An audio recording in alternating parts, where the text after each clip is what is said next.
les temples. Haina temple. La maison du Seigneur, c'est là où 2 ou 3 s'y réunissent. Lakini kanisa nyumba ya Bwana ni nafasi wawili au watatu wanakusanyika. Le nom de Jésus. Wenye wanataja jina la Yesu Kristo. C'est la maison du Seigneur. Ndio nyumba ya Bwana. Et comme nous sommes plus que 3, na saa vile tunazidi watu nous watatu, sommes dans la maison du Seigneur. kweli kama tuko ndani ya Le nyumba Seigneur ya est Bwana avec nous. na Mungu yuko pamoja nasi. Que Dieu vous bénisse. Mungu wabariki. Soyez toujours heureux Ukuwe katika furaha quand tu te réveilles wakati unaamka, et que tu prends la douche. unaoga, Et tu dis je vais aller écouter la parole. unasema naenda kusikia neno la Bwana. C'est pas donné à tout le monde. Haikupewa kwa kila mtu, Surtout dans ce pays. ndani ya nchi, Surtout dans ce pays. katika hii nchi Ce n'est pas donné à tout le monde. haikupewa kwa kila Tu mtu. vas voir la force que toi tu as. Kuwa na nguvu ambayo unakuwa nayo, Et laisser ta maison, wacha nyumba yako, ton travail. wache kazi Tu yako, pouvais te reposer. ulipasha kupumzika, Tu pouvais arranger ta maison. ulipasha Tu kutengeneza nyumba pouvais encore yako aller chercher l'argent. au kwenda kutafuta tena Tu as pesa, pris une heure de temps lakini unabeba saa mzima pour donner ça à Dieu. juu umpatie Mungu. Laisse-moi te dire que ce n'est pas donné à tout Acha le monde. nikuambia, haina kwa ajili ya kila mtu. C'est un combat que nous se bat chaque Ni jour vita ambayo tunapigana kila siku avec les diables de cette na terre shetani et avec les diables de cette nchi, terre. wa hii ulimwengu. Le diable n'est pas seulement dans ce pays, Shetani anatumwa mais hii le diable est sur la terre. lakini shetani kwa dunia Le yote diable cherche dans toutes les façons iko natafuta namna yote d'écarter ou d'effacer kwa kupenyeza, kwa la voix ou la parole de Dieu sur la terre kupotosha neno la Mungu pour hapa que lui puisse régner. juu yeye atawale. C'est ça le plan du diable. Njoo mapu Il yake, veut vraiment effacer anapenda le nom kuzima de Jésus, jina ya Yesu ou bien Kristo la foi ou la vie chrétienne au sur la terre, imani au maisha ya afin Ukristo que hapa lui dunia. puisse régner. Juu yeye atawale Parce que la terre, juu hii pour dunia lui, ça leur appartient. mawazo ya Comme il a shetani ni promis à yake Dieu que tu dunia. m'as fait envoyer sur la terre, Alimwambia Mungu hapa et la terre m'appartiendra. na hii dunia itakuwa Mais yangu, Dieu lui a dit, lakini Mungu tu alimwambia n'auras pas mes enfants. hautapata. Et si toi tu es l'enfant de Dieu, Na kama uko mtoto wa il Mungu faut se battre. inabidi kupigana C'est dans la prière, katika maombi, dans la foi, katika que imani, tu puisses toujours kila mara garder le nom de Jésus uchunge jina ya Yesu dans Kristo ta vie chrétienne. maisha yako ya Ce n'est Ukristo. pas donné à tout le monde Haiko kwa ajili ya de kila garder le mtu. nom de Jésus Kuchunga jina ya Yesu dans sa Kristo vie sur cette maisha terre. yake hapa Parce que le plan duniani. du diable, c'est Juu de mapu ya cacher le nom shetani de Jésus ni kutoa jina ya dans nos Yesu bouches Kristo et dans nos vies sur la kinywa terre. chetu, maisha yetu hapa Mais si duniani. réellement toi tu es un Na chrétien, kama uko Mkristo tu vas te battre. unabidi kupigana Sache que le diable ne te laissera pas. juu shetani hawezi kukuacha. Il y aura toujours les obstacles qui seront devant Utakuwa toi. kila chaque jour. mara vizuizo vitakuwa La fatigue, mbele la yako. faiblesse, Uku- la stress, les kuchoka, problèmes, les soucis, matatizo, les magumu, pressions. Chaque jour, ça sera là. kila siku itakuwa pale. Tout ça, c'est Itakuwa mbele pour yako. toujours Ile te yote montrer que ni njia ya kukuonesha ya le kwamba diable a besoin de te montrer que shetani anapenda kuonesha ya tu n'as pas le temps de parler le nom de Jésus. hauna na muda wa Tu kusema as jina seulement la le temps de Yesu Kristo. réfléchir des Uwe choses na de muda ce tu wa monde. kuwaza juu ya vitu vya Et à dunia. la fin, qui t'amènera nulle part. Havitakupeleka hata fasi. À la fin, Na kisha il n'y aura pas une bénéfice, une couronne que le diable te donnera. hakutakuwa hata tuzo À la na fin, shetani c'est la atakupatia. mort. Mwisho ni À la kifo. fin, Mwisho c'est l'enfer. ni kwenda motoni.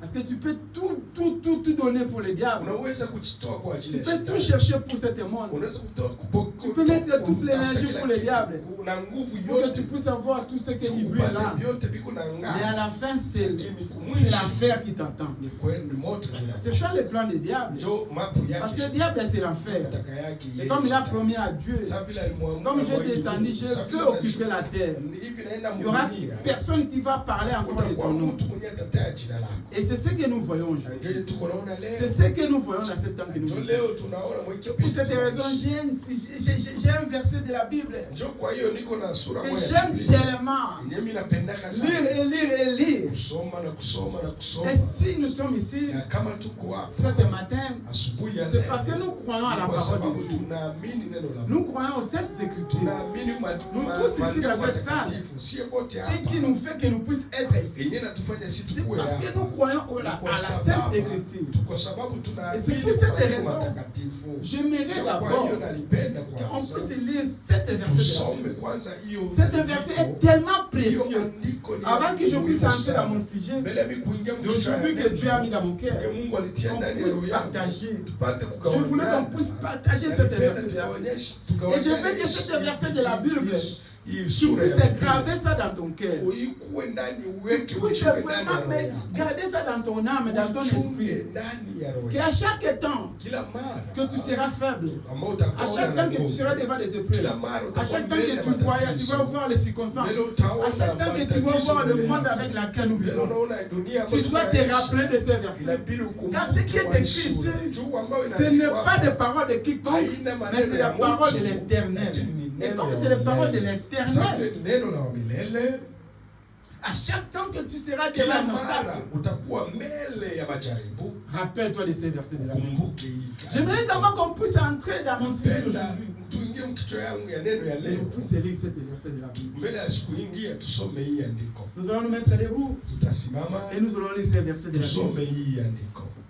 Et ces versets de la Bible, frère Serge, je veux que tu puisses garder ça.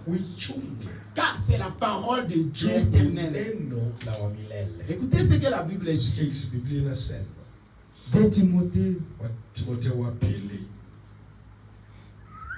chapitre 3, premier verset, jusqu'à verset 5.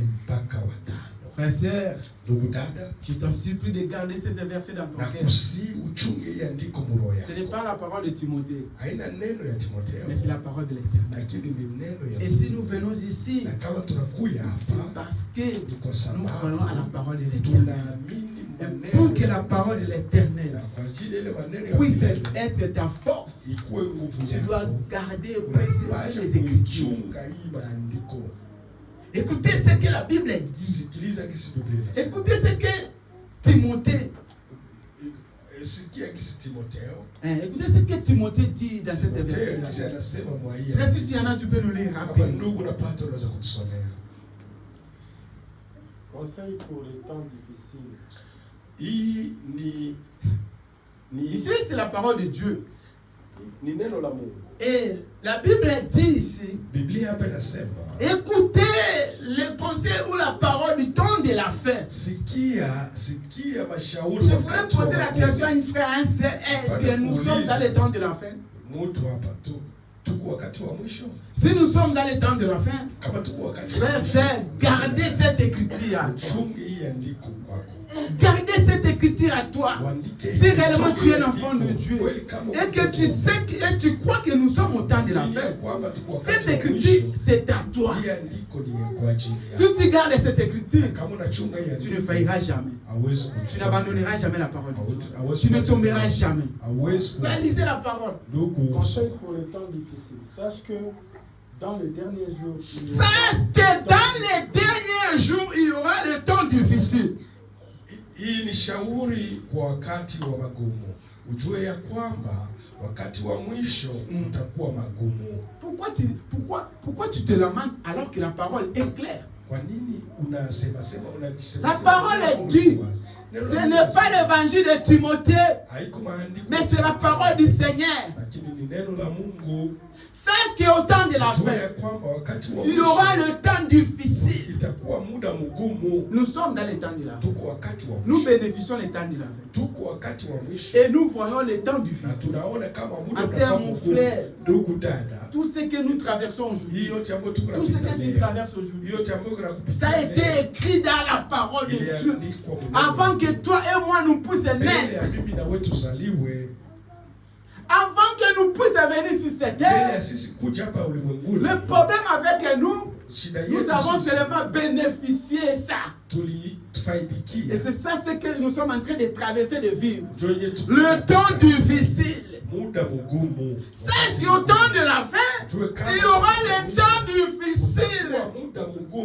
Mais la parole ne s'est pas arrêtée là. Il nous a donné quelques points, quelques signaux qui va montrer que c'est réellement le temps de la fin. Continuez, frère. Allez lentement, frère. Allez lentement, s'il vous plaît. Car les hommes seront égoïstes.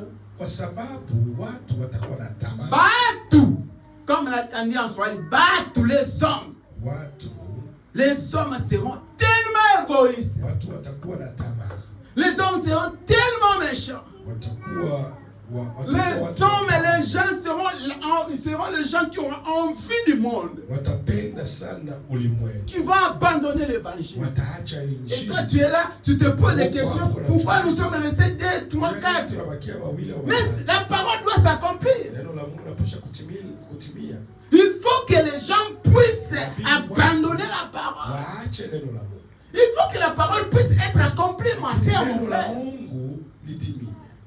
Tu veux les grandes églises? Là où il y a les multitudes de gens, Dieu n'existe plus parce que c'est le monde qui est entré là-bas. Il n'y a plus la parole. Continuez, frère. Amis de l'argent. Qu'est-ce que nous voyons aujourd'hui? C'est les chrétiens. Tout le monde aujourd'hui a envie de l'argent. Et l'argent nous amène les gens où maintenant? L'argent nous amène aujourd'hui à embrasser le monde, à embrasser le diable. Il y a ceux qui vont chercher les marabouts à cause de l'argent, à cause du succès. Cela veut dire que ce sont les signaux du temps de la fin. Les gens seront amis de l'argent. Qu'est-ce qui fait que les gens ne puissent plus adorer? La fatigue du travail. Il faut que je travaille encore le dimanche pour avoir encore plus. Il n'y a pas de temps pour aller chercher le Seigneur. Mais il y a le temps pour aller chercher l'argent. La Bible dit nous serons l'ami de l'argent. Nous tous. Maintenant c'est à toi de détacher de ça. Le temps de la fin. Ici, on parle, on donne des conseils pour le temps de la fin. Ce n'est pas l'évangile de Timothée, mais c'est la parole du Seigneur. Ma sœur, mon frère, si réellement toi, Christ habite, tu dois conserver cette écriture. C'est à toi, c'est à moi cette écriture. Car tout ce qui est écrit dans cet évangile, c'est ce que nous voyons accompli chaque jour de nos vies aujourd'hui. Les gens seront amis de l'argent. Aujourd'hui, et c'est seulement quelqu'un avec de l'argent, tu vas voir. Quelqu'un que tu vois vraiment qu'il a la foi et c'est un chrétien. Et c'est seulement. Fais avec lui seulement une petite business. La déception que tu vas voir. Que ce soit ta propre sœur, ta propre frère, tes parents propres. Et c'est seulement. Les gens seront amis de l'argent. Mais la Bible ne s'est pas arrêtée là. Timothée continue encore. Continue, frère. Vantard, orgueilleux. Est-ce qu'on ne voit pas ça aujourd'hui? Comment les gens sont devenus vantards et orgueilleux? Frère et sœur, quand il est arrivé ici à Utah, alors il avait encore rien, il était vraiment humble. Il nous appelait tout le temps, frère, vous vous souvenez de l'église? Une fois seulement. Frère, une fois seulement. Et c'est seulement d'avoir un petit rien. Il a oublié cette Dieu-là. Il est devenu orgueilleux. Il n'a plus le temps pour adorer. Mais quand il était dans la faiblesse, il avait le temps d'adorer. Maintenant qu'il a $1 à la banque, il a oublié ce truc. L'orgueil nous a envahis. L'arrogance, il n'y a plus de place d'aider les gens les autres. Il n'y a plus de place de Dieu dans ton cœur. Il n'y a plus de place d'adorer le Seigneur. C'est l'orgueil et l'arrogance qui se fait revêtir aujourd'hui. Pas seulement aux païens, mais aux chrétiens. Est-ce que ce n'est pas vrai? Ils sont les signaux du temps de la fin. Et il ne s'est pas arrêté là. Ça continue encore. Blasphémateur. Bandimi bakomi batuki alinoba na nzambe. Ce sont les chrétiens aujourd'hui qui se manquent à la parole de Dieu, qui ne croient même plus à la parole de Dieu, qui critiquent la parole de Dieu, qui blasphèment à la parole de Dieu. Ce sont les gens qui ont crié. C'est eux maintenant qui sont venus des blagues de la parole de Dieu, qui se moquent à la parole de Dieu. Pas les païens, mais ce sont les chrétiens. Enfin, il critique la parole de Dieu. L'église, frère,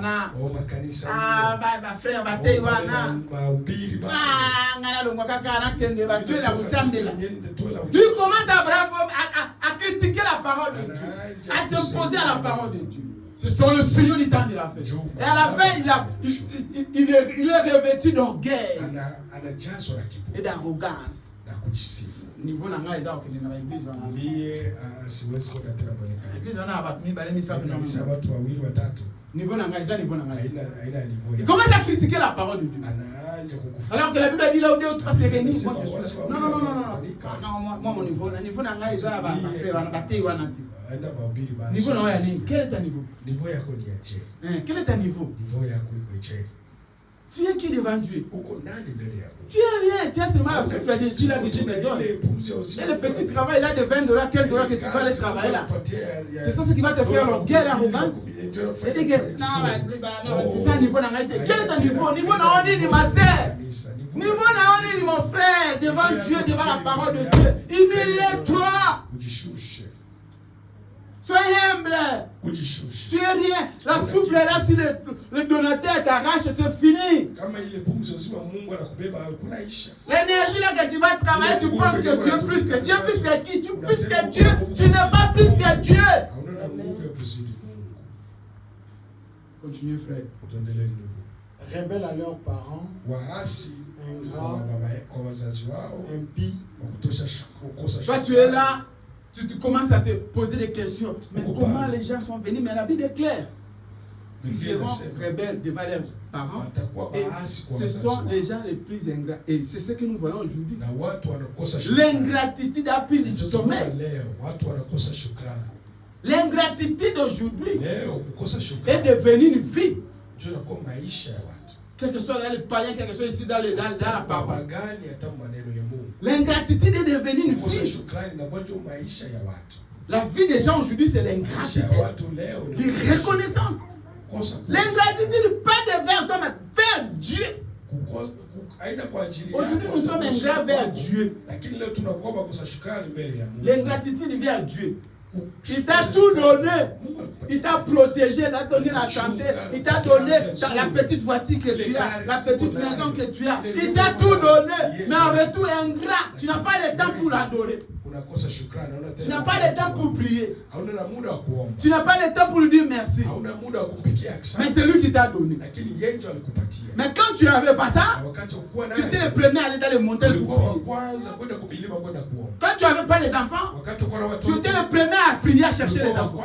Quand tu n'avais pas le mariage, tu étais le premier à prier pour avoir le mariage. Quand tu n'avais pas la voiture, la maison là, quand tu n'avais pas la santé que tu as là, tu priais tellement. Mais aujourd'hui, tu es devenu ingrat. Devant qui? Devant Dieu. N'en parlons même pas entre nous. Entre nous, là, c'est des sabotages même. Ce n'est pas l'ingratitude, mais c'est des sabotages. Quelqu'un qui t'a fait du bien, tu ne le reconnais même pas. Depuis toi, tu es chrétien, tu commences à te poser des questions. Tu commences à murmurer. Mais la parole est claire. Ce sont les signes du temps de la fin. Il faut que ça puisse s'accomplir. Il faut qu'on puisse voir ça. Frère et sœur, tu te soucies pourquoi? Il faut que la parole soit accomplie. C'est pour cela que je t'ai dit, je t'ai prescrit de garder cette écriture jalousement. Ce sont les signaux. Comme lui-même Timothée dit, le conseil du temps de la fin. C'est la parole. Quand Timothée a écrit ça, ça ne veut pas qu'aujourd'hui c'est nous qui vont bénéficier de ça. Et nous voyons ça accompli dans nos yeux. Continuez, frère. Insensible, implacable, calomniateur, violent, cruel, ennemi du bien. Amen. Batakotonga. kotonga lelo ekoma munoko ekoma vie ya bakretien. Kuteta leo ndio kwa maisha ya Kristo. Je vais vous asseoir, que Dieu vous bénisse. Tunaweza kukia Mungu amewabariki. Je voulais que tu puisses garder cette Alipenda hii andiko ichunge vizuri. C'est à tout moment, mon frère, à chaque temps, quand tu vas te retrouver dans les moments difficiles, rappelle-toi de cette écriture de la Bible. Timothée a écrit, a parlé, Dieu l'avait inspiré, mais c'est toi et moi nous voyons s'accomplir dans nos yeux. C'est pour cette raison je t'invite que cette écriture puisse être gravée, que ce soit gravé dans ton cœur, que tu puisses garder ça jalousement, car ça s'accomplit dans nos yeux, dans tes yeux. Le temps de la fin. C'est pour cette raison. Mon sujet d'aujourd'hui, pour mon terme d'aujourd'hui, pour ce que Dieu a mis dans mon cœur pour qu'on puisse partager aujourd'hui. Accrochez-toi à Dieu. Alors que nous sommes au temps de la fin. Accroche-toi à Dieu. Comme nous sommes au temps de la fin, et nous voyons le signe du temps de la fin, comme Timothée vient de nous dire, moi je t'invite ce matin, accroche-toi à Dieu. Si tu t'accroches à Dieu, les vents et les tempêtes du diable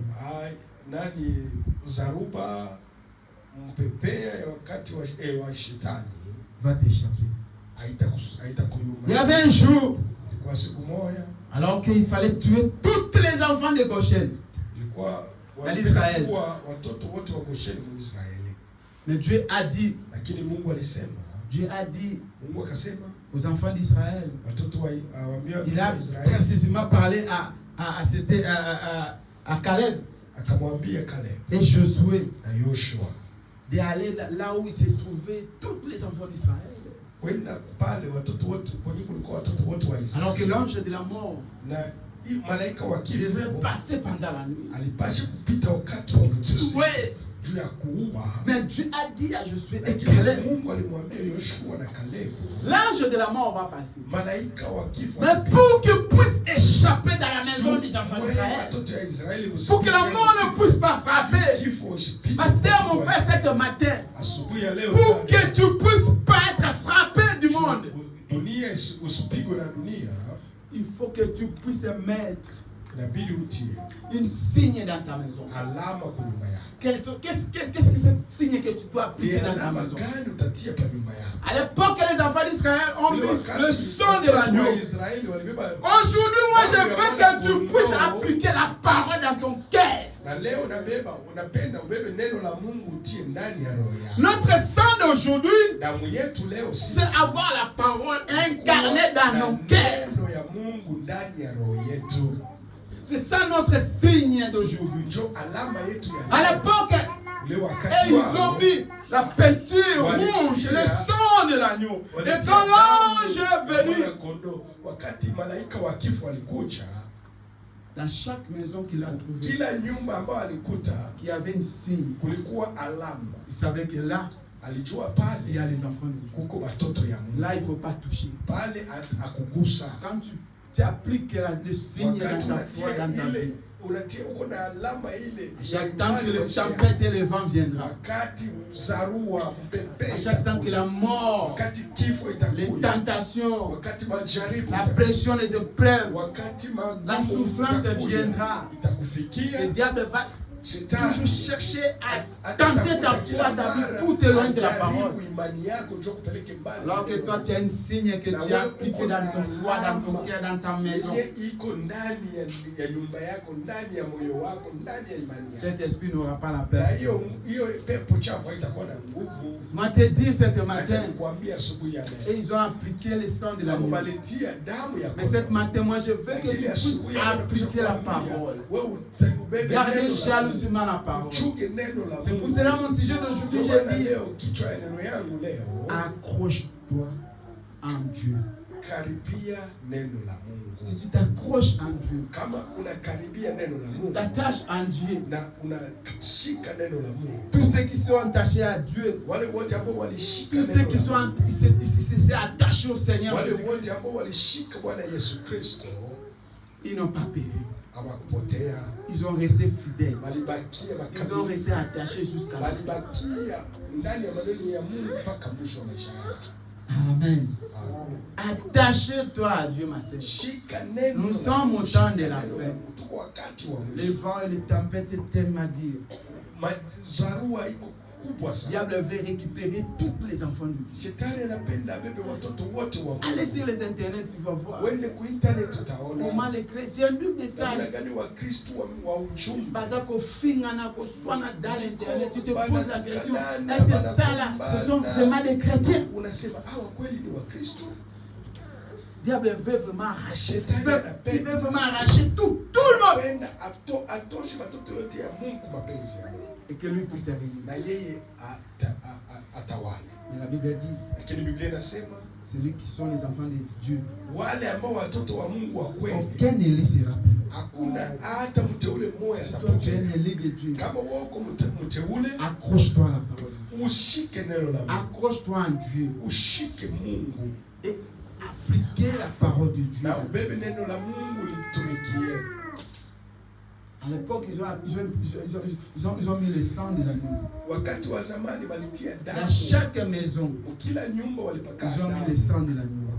Moi, je veux aujourd'hui, frère et sœur, que tu puisses mettre la parole dans ton cœur. Notre sang aujourd'hui, c'est la parole du Seigneur. Que la parole puisse avoir une place dans ta vie, dans tout ce que tu fais. Donnez Dieu une petite portion de ta place. Que Dieu puisse avoir une place. N'attendez pas qu'on puisse venir te pousser, t'appeler. On n'a plus ce temps-là. Il n'y a plus ce temps-là de pousser des gens, d'aller chercher des gens. Il n'y a plus ce temps-là.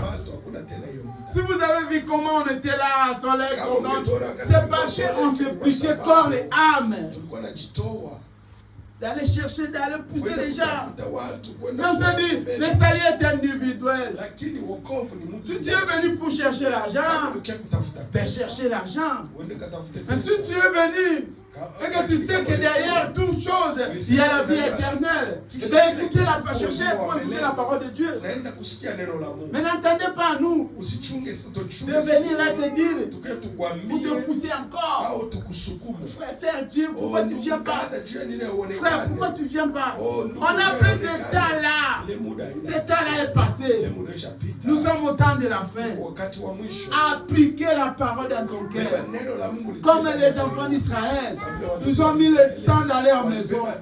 Nous aussi, nous devons mettre la parole dans nos cœurs. Si la parole de Dieu est dans ton cœur, si la parole de Dieu a une place dans ton cœur, si tu es accroché de Dieu, si tu es accroché de Dieu, tu abandonneras pas. Quelle que soit la fatigue, quelle que soit les pressions. Il y a ceux qui pensent que nous, là, nous avons des pressions, la fatigue, la faiblesse.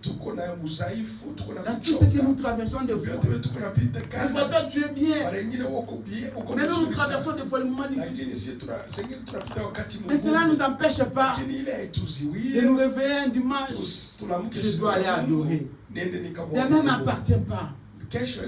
Il m'a donné la force, il m'a gardé pendant la semaine. Je dois aller adorer. Je dois aller les chercher. Parce que demain, c'est lui qui connaît. Il est capable de changer mon demain.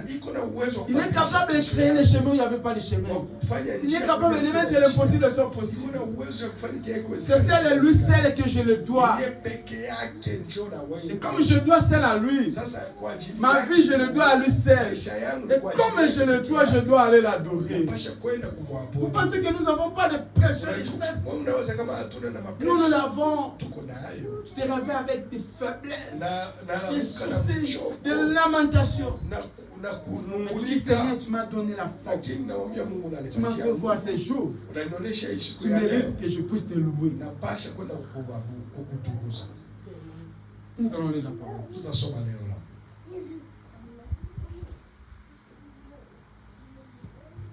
Accroche-toi à Dieu.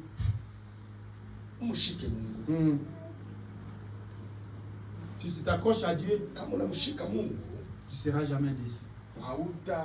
Hautafadhaishwa. Mais si tu t'accroches Lakini du monde, kama unashika tu dunia, seras tellement déçu. Si utafadhaishwa. tu t'accroches de l'argent, Kama tu unashika t'accroches du travail, unashika kazi, tu t'accroches de tout ce que tu vois que c'est plus précieux pour toi. unaenda kushika vyote unaona ni vya lazima. Un jour, tu seras déçu. Siku moja utafadhaishwa.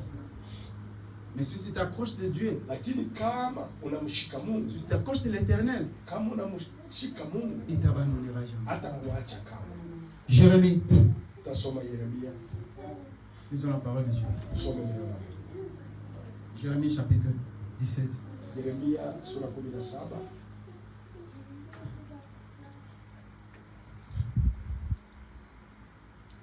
Verset 5 jusqu'à verset 6. Mstari wa 5 mpaka wa 6. Ainsi parle l'Éternel. Hivyo Bwana anasema, Maudit soit l'homme qui se confie. alaaniwe mtu ambaye anatumainia mtu. Arrêtez-toi, frère. Simama. La Bible dit, hein, Biblia inasema, ainsi parle l'Éternel. hivi Bwana anasema, Toi qui te confies à l'homme, wewe mwenyewe uko unatumainia toi mtu. qui te confies au travail, Wewe mwenyewe uko unatumainia toi kazi. qui te confies à ton mari, Wewe mwenyewe uko unatumainia toi qui bwana te yako. confies à ta Wewe femme, mwenyewe unatumainia mke toi qui wako. te confies Wewe mwenyewe au uko bien unatumainia matériel. vitu vizuri. La Bible dit, Biblia inasema, maudit soit celui qui se confie à toutes ces choses-là. alaaniwe ule mwenyewe anatumainia vile vitu. S'il y a la seule personne que tu peux te Kama kuko confier, mtu mwenyewe unaweza kutumainia, c'est au Seigneur Jésus-Christ. Bwana Yesu Kristo. C'est pour cette raison, Ndio kwa hiyo quand tu t'accroches au Seigneur Jésus, wakati unashika Mungu, le Seigneur Jésus Bwana unashika ne Yesu te Kristo, décevra jamais. hawezi kukufadhaisha kamwe. Continue, frère. Tuendelee. Qui prend la chair pour son appui. Anachukua mwili kuwa ngalo lake Et qui détourne son cœur de l'Éternel. na anageuza moyo wake kwa Mungu. Il est comme un misérable dans le désert Ni kama mtu mwenye anakosa tegemeo katika jangwa et il ne voit point arriver le bonheur. na Alléluia. hawezi kuona vitu vizuri kumfikia. Il habite les Anaishi lieux brûlés du désert, fasi ambayo inachomwa katika jangwa, une terre salée nani anaishi katika udongo ambao unajaa chumvi et sans habitants. na hakuna wakaaji. Amen. Amen. Celui qui détourne son cœur à l'Éternel, Huyo mwenye anamgeukia Bwana il est comme un insensé. ni kama mtu pumbavu, Quand il ne connaît pas là d'où il vient et d'où il va.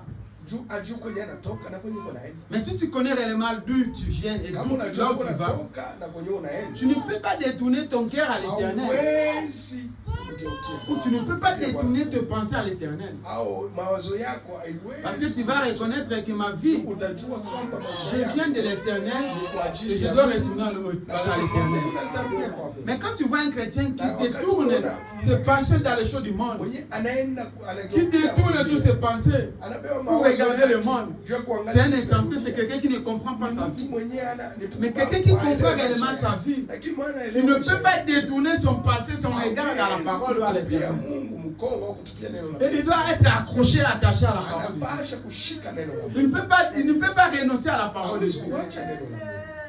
Je préfère souffrir, Napenda niteswe, mais de ne pas renoncer à la parole de lakini Dieu. nisiache neno la Mungu. Je préfère retourner là au village, Napenda mais de ne pas renoncer à la parole de Dieu. lakini Je nisiache neno la préfère Mungu. mourir, Napenda hata mais de ne pas renoncer à la parole de lakini Dieu. nisiache neno la De toutes les façons, je ne suis pas éternel. Mungu. Na kwa kusema siwezi kuishi milele. La façon que je suis venu, c'est la façon que je dois Najua retourner. kisi nitarudi. On m'a emprunté seulement la vie que j'ai. Hiyo J'ai seulement un petit temps sur cette terre. Et comme j'ai un petit temps sur cette terre, je ne peux pas retourner mon regard vers l'éternel.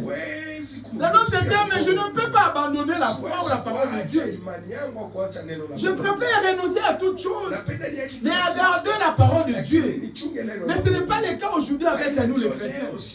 Aujourd'hui, les chrétiens préfèrent renoncer à la parole de Dieu pour seulement un travail, pour seulement un mariage, pour seulement des enfants, pour un papier, pour des choses de cet monde qui passera, qui pourrira.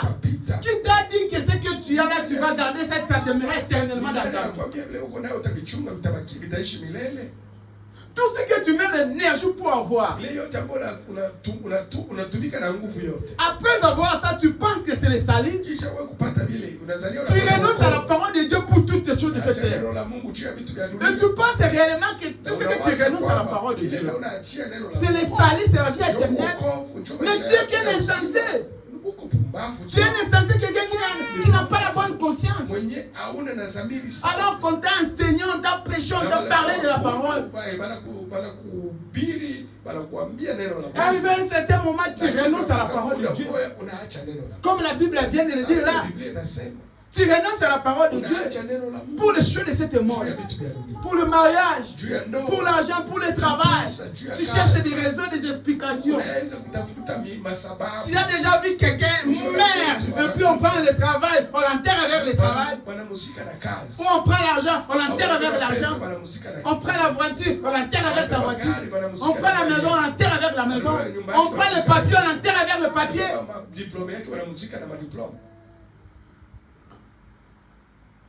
On ne va pas t'enterrer avec ça. Tu ne peux pas être insensé jusqu'à ce niveau-là, ma soeur, mon frère. Et quand même la conscience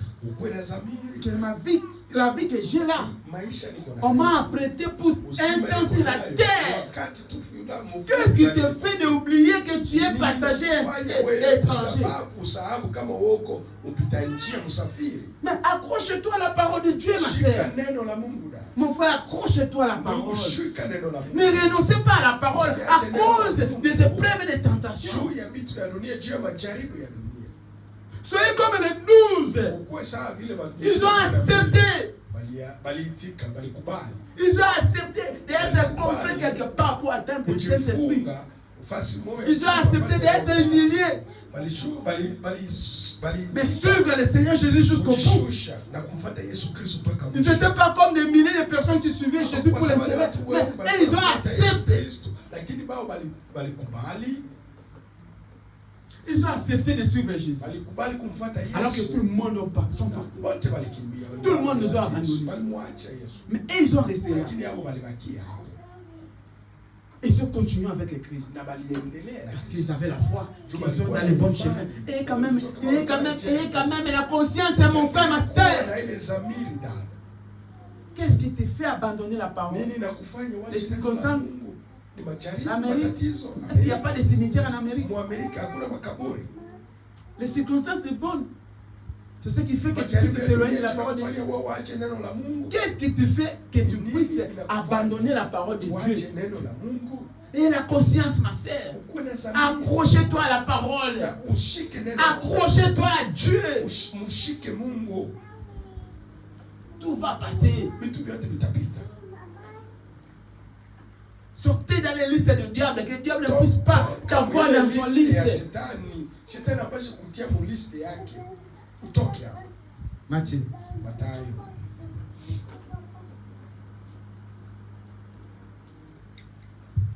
Matthieu, chapitre 14.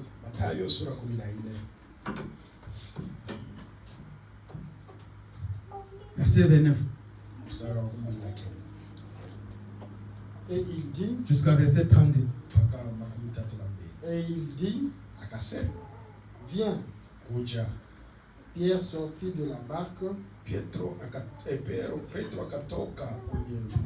et marcha sur les eaux pour aller vers Jésus. Mais voyant que le vent était fort, il eut peur Et comme il commençait à s'enfoncer, wakati alianza kuzama, il s'écria, Seigneur, akalalamika, Bwana, sauve-moi. uniokoe. Amen. Aussitôt, Na wakati Jésus étendit la main, Yesu akamushika mkono, le saisit na akamchukua, et lui dit, na akamwambia, homme de peu de foi, mtu wa imani chache, pourquoi as-tu douté? kwa nini ulishakia? Et ils montèrent Na dans la akapanda barque ndani ya mtumbu, et le vent cessa. na pepo La Bible dit, linasema Pierre, Petro alors qu'il voulait s'approcher de Jésus, alipenda msogelee Yesu, amkaribie Yesu, il commence à marcher en l'eau. akaanza kutembea juu ya maji. L'homme de peu de foi. Mtu wa imani chache, Et Pierre a commencé à sentir qu'il commence à être coulé. Abandiko zinda. akajisikia anaacha kuzama, Pierre a commencé à pleurer la miséricorde de Dieu. akaanza kulia neema ya Mungu. Ma sœur, mon frère, Ndugu na dada, si tu t'accroches à Dieu, kama unamshika Mungu, quand tu vas commencer à être coulé, wakati unaanza kuzama, le Seigneur viendra de secourir. Mungu atakuja kwa ajili C'est yako. ce qu'il a fait avec Pierre. Ndio ilifanyika na Petro. Pierre commençait à couler. Abandiko zinda. Abandiko kenda. Abandiko Alianza zinda. kuzama, A comme désespéré. alikata tamaa, À perdre espoir. anakata tamaa. Mais Pierre avait une chose. Lakini Petro alikuwa na Il kitu, savait qu'il y a quelqu'un qui peut me secourir. alijua kama kuko mtu mwenye atanisaidia. Son nom, c'est le Seigneur Jésus. Na mtu ule Yesu ni jina lake. Pierre a Yesu invoqué Kristo. le Seigneur Jésus. Na aliamulilia Yesu Et Kristo. quand tu t'accroches à Dieu, Na wakati quand tu t'accroches à Christ, unamshika Yesu il ne Kristo, va pas te lâcher. hawezi kuacha kama. Et c'est ça qui est arrivé avec Pierre. Na ndio ilifikia Petro. C'est pour ça que je veux que cette matin aussi, Maana napenda toi aussi tu puisses t'accrocher au Seigneur. wewe na wewe Tu puisses ushike t'accrocher à la parole de Dieu. ushike neno la Et quand le vent et les tempêtes viendront, quand quand tu vas commencer à couler pour tomber, quand les épreuves vont commencer à chercher à t'arracher la parole, inapenda kuchukua neno la Mungu, quand la maladie va commencer à te prendre la vie, inaweza kubeba uzima. quand la souffrance va commencer à entrer dans ta maison et tu ne sais plus quoi faire, si tu es accroché dans la parole de Dieu, si tu es attaché à la parole de Dieu, il viendra au secours de toi. C'est ce qu'il a fait avec Pierre. Pierre s'est senti déjà désespéré. Il a commencé à sentir que Maï Komoko est déjà dans mon nom. Il n'a plus l'espoir, désespéré. Mais Pierre avait quelque chose. Pierre avait un plan B. Le plan B là, c'est seulement le secours du Seigneur. Et quand il a invoqué, il a pleuré la miséricorde de Dieu. Dieu lui a dit d'abord, l'homme de peu de foi, viens. Et Pierre a marché. Il est arrivé jusqu'à la barque. Il est entré, ils ont commencé à partir. Parce que Pierre savait que lui-même il ne saura pas. Mais il avait quelqu'un qui est le maître de toutes choses. Ma soeur, mon frère, il y a quelqu'un qui est le maître de toutes choses. Si tu as confiance et tu as relation avec cette personne-là, quand la maladie, les tempêtes et le vent viendront dans ta vie, quand tu vas te sentir au pied de la mur, tu ne sais plus quoi faire. Quand le monde sera, quand tout sera noir pour toi, lui viendra là pour te secourir. Son nom c'est le Seigneur Jésus. Mais il faut d'abord t'accrocher à lui. Pierre n'a pas évoqué le Seigneur seulement pour évoquer, mais Pierre a évoqué le Seigneur parce qu'il avait la relation avec le Seigneur. Tu ne peux pas évoquer Dieu dans le moment de souffrance si tu n'as pas de relation avec ce Dieu. Il faut d'abord avoir la relation intime avec ce Dieu et garder la foi avec ce Dieu. Et quand tu seras devant les circonstances, c'est là maintenant que tu vas l'évoquer. C'est là que tu vas t'accrocher à lui et il va te secourir. Il ne peut pas te secourir si tu n'as pas une bonne relation avec lui. Toi, tu vis dans la convoitise, dans les mauvaises choses. Toi, tu n'as pas la foi, tu ne pries même pas, la vie de prière n'est pas avec toi. Toi, tu vis dans les mensonges, dans l'arrogance, dans tout ce qui n'est pas de bon.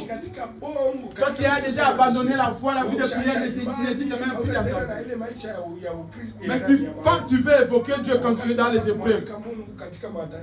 Quand tu commences à couler, tu veux évoquer Dieu. Il ne viendra pas dans ta vie. Dieu vient à la personne qui a une relation intime avec elle. Quand tu as une relation intime avec Dieu, quand tu gardes toujours la foi avec Dieu, même si c'est noir, même s'il n'y a pas de chemin, Dieu crée un chemin pour toi. Accroche-toi à Dieu. Nous sommes au temps de la fin. Nous sommes au temps de la fin. Le temps le plus difficile que Timothée a vu. Et Timothée a donné des conseils. Timothée a parlé, a prêché, a dit. C'est Dieu qui lui a dit de dire ça. Ce n'était pas Timothée, mais c'était Christ en Timothée. C'est comme maintenant, moi je suis en train de te parler. Ce n'est pas moi qui parle, mais c'est la parole du Seigneur qui te parle. Accroche-toi et attache-toi à la parole de Dieu. Quand tu t'accroches et tu t'attaches à la parole de Dieu, quand le vent de tempête viendra, Dieu regardera ton cœur et de combien plus fort tu étais attaché à lui. Et lui aussi sera avec toi. Ma sœur, mon frère, que tu verras ou pas, que nous veulent ou pas, c'est un monde que nous vivons est vers la fin. Et comme il est vers la fin, tout ce qui est écrit va s'accomplir. Mais pour échapper de toutes ces choses, tu dois être accroché, attaché à la parole. Si toi aujourd'hui tu vis seulement pour les autres, si toi aujourd'hui pour avoir la foi, il faut que l'autre puisse être là. Si toi aujourd'hui pour adorer, il faut que tu puisses être dans une église qui est remplie de gens. Ma soeur, tu n'as pas encore compris la parole de Dieu. Tu n'as pas encore compris la présence et l'existence de Dieu. Les 12, ils n'étaient pas des millions, mais ils étaient seulement 12 personnes. Et à le milieu d'eux, il y avait la Pentecôte qui a descendu. Il y avait l'esprit, le Saint-Esprit de Dieu qui est descendu. Dieu n'est pas dans la multitude, mais Dieu est dans l'individualité. Car le salut est individuel. Si aujourd'hui tu négliges la parole de Dieu, parce que tu penses que pour voir Dieu, il faut être dans une grande salle. Il faut être accompagné avec 10 000 personnes pour que toi tu puisses avoir l'onction de servir Dieu. Tu te trompes. Dieu n'habite pas dans la multitude. Mais Dieu habite dans sa parole. Les épreuves viendront. Les tentations viendront. Les difficultés viendront. Les problèmes viendront. Mais si tu veux que Dieu puisse te secourir, tu dois commencer d'abord à s'accrocher à la parole. Accroche-toi cette matin à la parole. Accroche-toi cette matin à la parole. Ne regarde pas à gauche ni à droite, mais regarde la relation avec laquelle tu es avec Dieu. C'est ce qui fera que tu puisses rester fidèle et que ce Dieu-là puisse te secourir dans le moment que tu vas commencer à couler. Hébreu.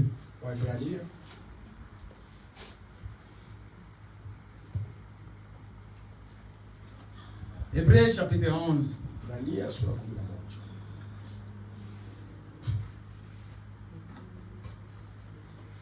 Verset 6 à 8. Or, sans la foi, il est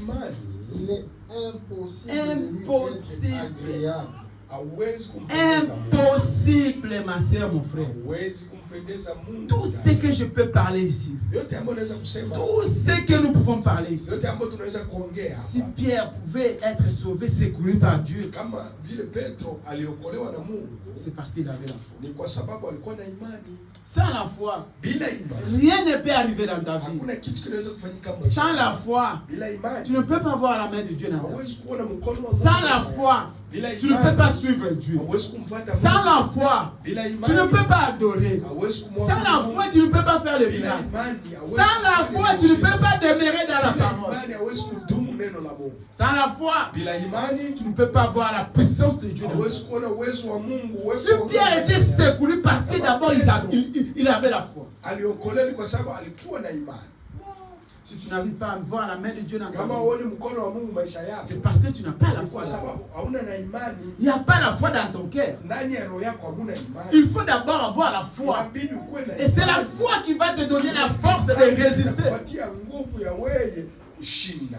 La foi, c'est ce qui te fait de rester encore fidèle à la parole. Imani ndio itakufanya ubaki. C'est la foi qui va te garder pire dans la parole. Na ni imani ndio itakufanya. C'est la foi qui va te faire que tu ne puisses pas trahir la parole de Dieu.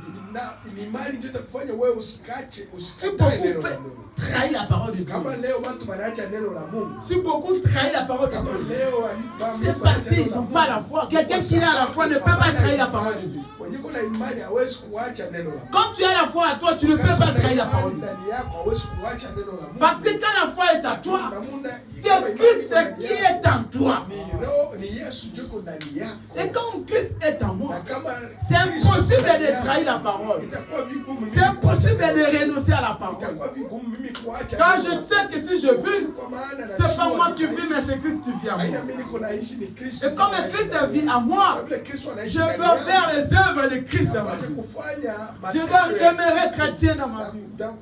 Kudumu Je ne kwa serai Kristo. pas insensé. Sitakuwa mtu Je ne mbaya. serai pas un ingrat ni reconnaissant vers ce Sitakuwa Dieu-là. mtu mwenye anakosa shukrani kwa Parce que Mungu. j'ai la foi. Jo niko na imani. Continue, frère. Car il faut que celui qui s'approche de Dieu Kwa maana inabidi kwa yule mwana mkaribia Mungu croit que Dieu existe aamini ya kwamba Mungu yupo et qu'il est le rémunérateur de ceux qui le na cherchent. yeye ndio msaada kwa wale ambao Ceux qui s'approchent à Dieu wale wenyewe doivent wanamkaribia savoir que Dieu existe. wanapaswa kujua kama Mungu Et yupo. Dieu est le Na Mungu rémunérateur. yeye ndio Dieu, dans d'autres termes, Dieu est le récompense. Yeye Mungu analipa wale wanamtafuta. Ceux qui s'approchent à Dieu, Benye wanamkaribia. nous devons d'abord savoir que Dieu Unapaswa existe. kujua kama Mungu iko. Si tu ne crois pas que Dieu Kama existe, haujui tu ne peux pas kama servir Mungu Dieu. iko, hawezi kumtumikia mais si tu Mungu. crois que Dieu existe, Lakini kama c'est là où tu unaamini vas kama adorer, Mungu tu vas iko, servir ni Dieu. pale ndio Et comme tu sais que utakutumikia Dieu Mungu. existe, Na sababu unajua tu Mungu dois yuko, savoir qu'il est le unapaswa rémunérateur. kujua kama yeye ndio mulipa. Dans d'autres termes, c'est le récompenseur. Yeah, Celui qui va yeah. récompenser tes problèmes.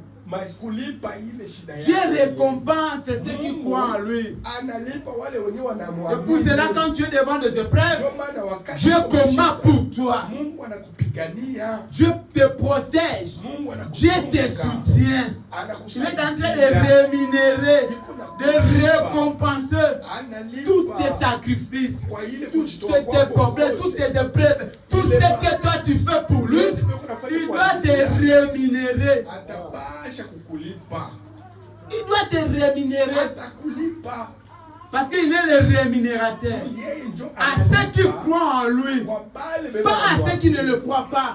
Mais lui il rémunère seulement ceux qui croient en lui. Frère, sœur, je veux que cet matin, tu puisses savoir qu'il y a un homme qui s'appelle le Seigneur Jésus, qui est le rémunérateur de tous les sacrifices que tu fais pour lui.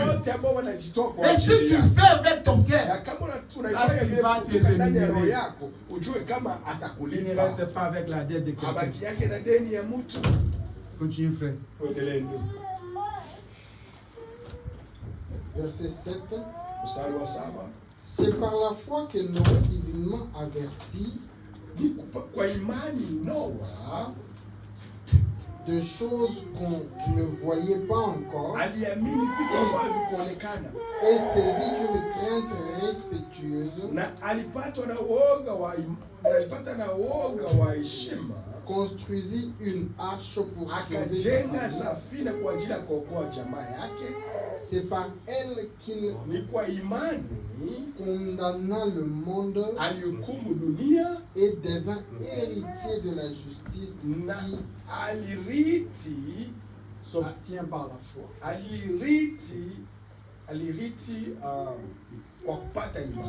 Amen. Verset 8. Continue. C'est par la foi qu'Abraham, lors de sa vocation, obéit et partit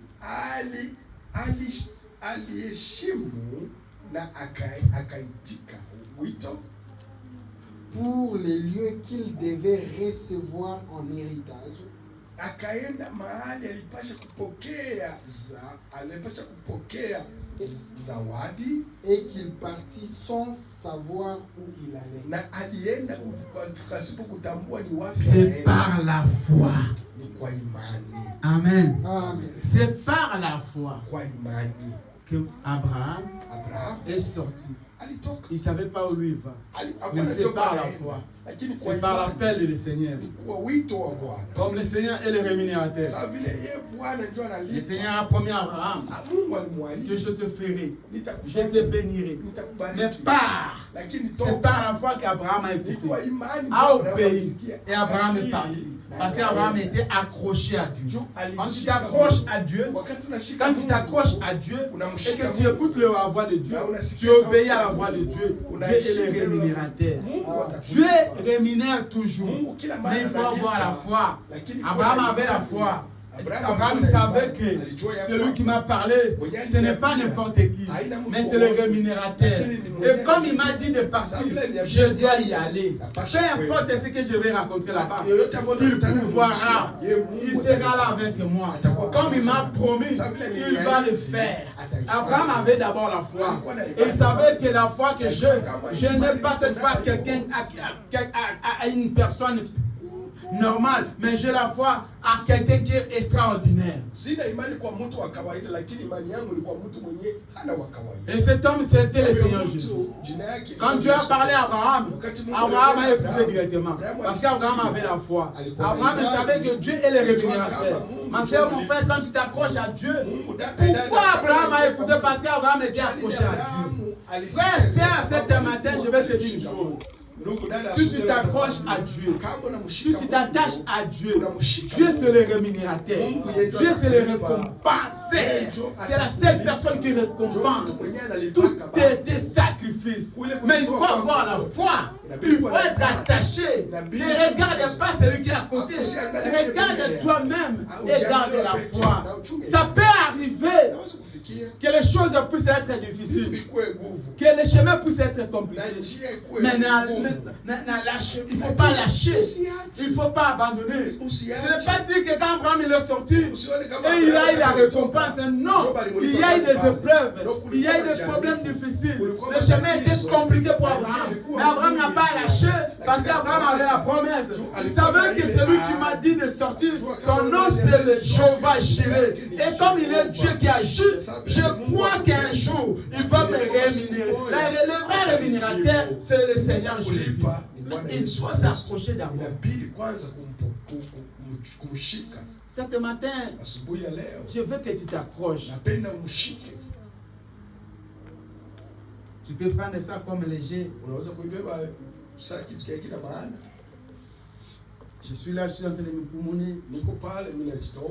Mais un jour, je ne serai pas là. Mais si tu gardes cette parole, ça va te sauver. Accroche-toi à Dieu. Attache-toi à Dieu. Si tu t'accroches à Dieu, tu ne seras jamais déçu. Là où les gens sont en train d'être déçus, toi tu ne seras jamais déçu. Il n'a jamais renoncé à sa parole. Nous allons écouter frère. Dieu tient sa parole. Et puis on va s'arrêter là. Dieu tient sa parole. Page 6, paragraphe 34.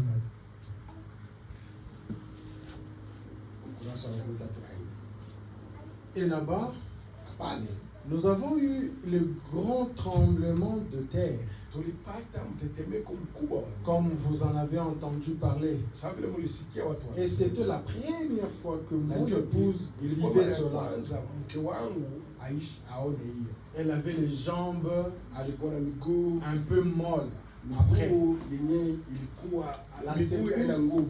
la secousse a été très forte. Le bâtiment a été ébranlé. Et la poussière voulait voler. Et les bouteilles Nous étions dans une pharmacie et achetaient des cartes postales pour les envoyer chez nous. Et les bouteilles ont été secouées. Et la cheminée est tombée. Et le grand bâtiment valsait ensemble. Des routes se sont fondues. Et quelques-unes de ceux sont enfoncées. Et tout cela nous remet en mémoire que l'écriture est sur la muraille. Il y aura de tremblements de terre en divers lieux.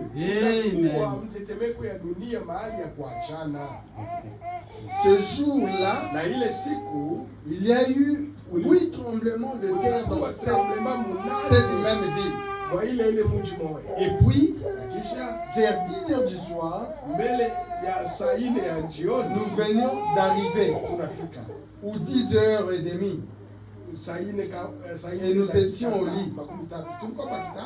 Et la lampe qui était au centre de la pièce a failli basculer et tomber.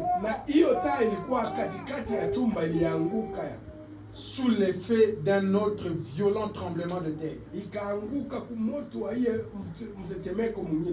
Tout cela nous montre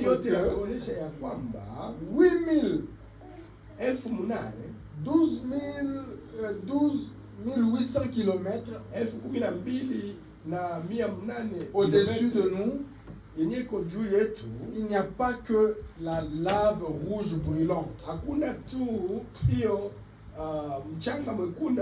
Et c'est juste au moment où on a annoncé que nos agresseurs de l'autre côté de la mer déclarent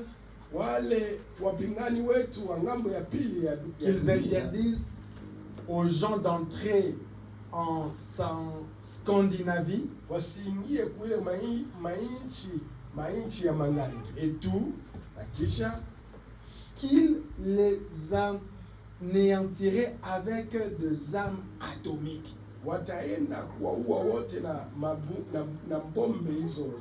Et on se demande ce qui se passerait s'ils se mettaient à lancer ces bombes et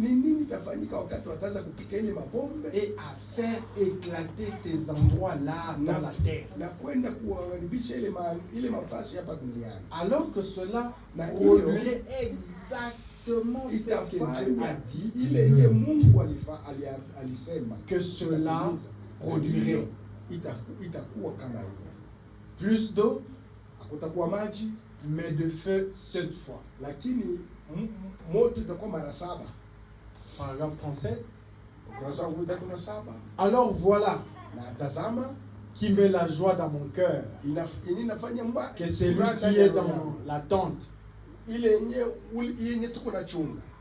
qui attend la venue du Seigneur, et l'heure bénie où ces vieux corps de notre humiliation seront transformés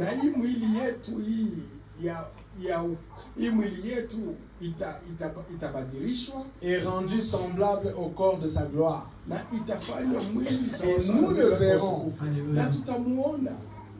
Plus de lutte, plus de chagrin, plus de vieillesse, plus de jours infinis, plus de faim, plus de tracas, plus de maladies, plus de morts.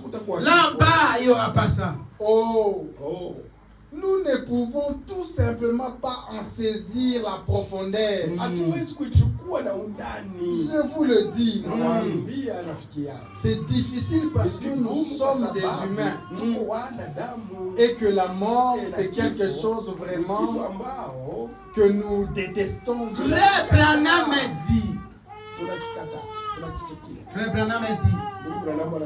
la mort, c'est quelque chose que nous tous nous détestons. Nous ne aimons pas la mort. C'est pour cela que nous avons peur de la mort. Parce que nous ne voulons pas, nous n'aimons pas la mort. Mais là-bas, il n'y aura pas ni la maladie, ni les soucis, ni le manquement, ni les difficultés à ceux qui vont s'accrocher à Dieu. Si tu t'accroches à Dieu aujourd'hui, Frère Branham me dit là-bas, c'est juste parce que tu n'as pas encore vu, Dieu n'a pas ouvert tes yeux pour voir. Mais si Dieu t'ouvre les yeux pour voir, là-bas il n'y aura pas de soucis, là-bas il n'y aura pas de maladie, là-bas il n'y aura pas des inquiétudes, il n'y aura pas de manquement, il y aura seulement la joie et la paix. Mais pour y arriver là-bas, il faut être accroché à la parole de Dieu. Il faut être accroché à Dieu. C'est pour cette raison cette matin, je veux que tu sois accroché à la parole. Accroche-toi à la parole, ma sœur. Accroche-toi à la parole, mon frère. Si tu t'accroches à la parole de Dieu, tu vas y être là-bas. Comme le prophète a dit, que là-bas il n'y aura pas la maladie, il n'y aura pas de vieillesse, il n'y aura pas de soucis, il n'y aura pas de manquement. Là-bas il y aura seulement la joie. Mais tu ne peux pas accéder là-bas si tu n'es pas accroché à la parole. Pour que tu puisses avoir là-bas, il faut être accroché à la parole. Pour que tu sois sauvé comme Jean, il faut être accroché à la parole. Ce matin, je veux que tu sois accroché à la parole. Le moment difficile viendra. Ce que tu vois, des fois, ce n'est pas encore difficile. Le moment le plus difficile viendra. Que tu dois prendre les décisions difficiles. Le moment difficile viendra, ma sœur. Le moment difficile viendra, mon frère. Le choses que tu vois aujourd'hui, peut-être que c'est encore facile. Il y aura le moment le plus difficile qui va arriver dans nos vies. Mais il faut s'accrocher. Si tu ne t'accroches pas, tu vas couler, ma sœur. Tu vas couler, mon frère. C'est le moment de t'accrocher. C'est le moment d'être attaché à la parole. Quand tu es attaché à la parole, tu ne vas pas couler. Que Dieu vous bénisse. Alors que nous allons chanter.